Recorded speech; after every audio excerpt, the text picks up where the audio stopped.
नमस्कार। आज हम बात करेंगे भैरवपुर की उस डरावनी कहानी की जिसके सेंटर में है एक रहस्यमय हवेली और एक ऐसा डर जिसे सिर्फ सुना जा सकता है कदमों की आहट से। भैरवपुर गांव और वहां की वो पुरानी वीरान हवेली जिसके बारे में सब यही कहते हैं। लोगों का मानना है कि वहां कोई अनदेखी शक्ति है और उसकी मौजूदगी का एहसास बस एक ही चीज से होता है, कदमों की आहट से। तो ये सिर्फ एक हवेली की कहानी नहीं, ये पूरे गांव के खौफ की दास्तान है। तो कहानी शुरू कहां से होती है? एक आम सी लगने वाली शर्त से, एक ऐसा फैसला जिसने अंधविश्वास और हकीकत के बीच की दीवार को हमेशा के लिए हिलाकर रख दिया। मिलिए रीना से। भूत प्रेत में उसका कोई यकीन नहीं, तो दोस्तों ने मजाक में शर्त लगा दी और वो शर्त पूरी करने के लिए अकेले ही उस हवेली में घुस गई। मकसद बस एक, ये साबित करना कि डर असल में कुछ नहीं होता, बस मन का वहम है। लेकिन अंदर जाते ही उसकी सारी हिम्मत धरी की धरी रह गई। टॉर्च की रोशनी जब दीवार पर पड़ी तो उसने देखा उसकी परछाई अकेली नहीं थी, उसके साथ एक और परछाई थी जो हिल रही थी। और तभी उसे वो आवाज सुनाई दी, धीरे धीरे पास आते कदमों की आहट। पर यह किस्सा सिर्फ रीना तक ही नहीं रुका। ये तो एक ऐसे खौफ की शुरुआत थी जिसने देखते ही देखते पूरे गांव को अपनी गिरफ्त में ले लिया। अब ये डर कई अलग अलग चेहरों में सामने आने वाला था। हवेली से लौटने के बाद भी वो आहट रीना का पीछा नहीं छोड़ रही थी। अब वो आवाज उसे रातों में अपने ही कमरे में सुनाई देने लगी थी। ये एक तरह का माइंड गेम था जो इंसान को अंदर से खोखला कर दे। अगला नंबर था गांव के नाई रघु का।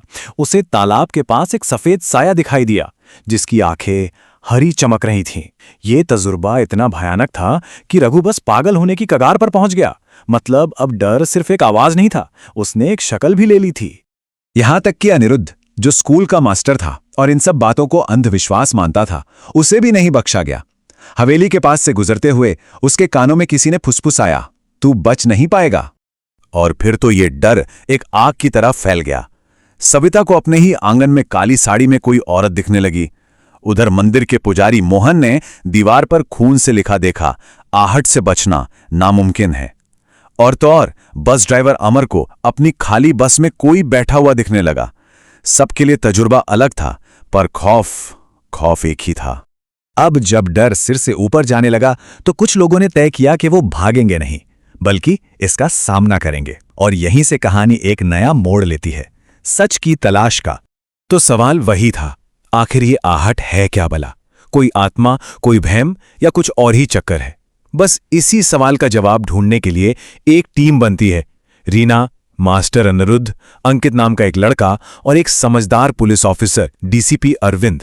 उनका प्लान बिल्कुल सीधा था, पर उतना ही खतरनाक भी। उन्हें वापस उसी हवेली में जाना था, उसके सबसे खौफनाक हिस्से यानी तहखाने में उतरना था और इस डर की जड़ तक पहुंचना था। उन्हें पूरा यकीन था कि जवाब वहीं नीचे तहखाने में ही मिलेगा। और अब कहानी अपने क्लाइमैक्स पर है। टीम ने सारी हिम्मत बटोरी और उतर गए उस हवेली के भयानक तहखाने में, डर के बिल्कुल सेंटर में।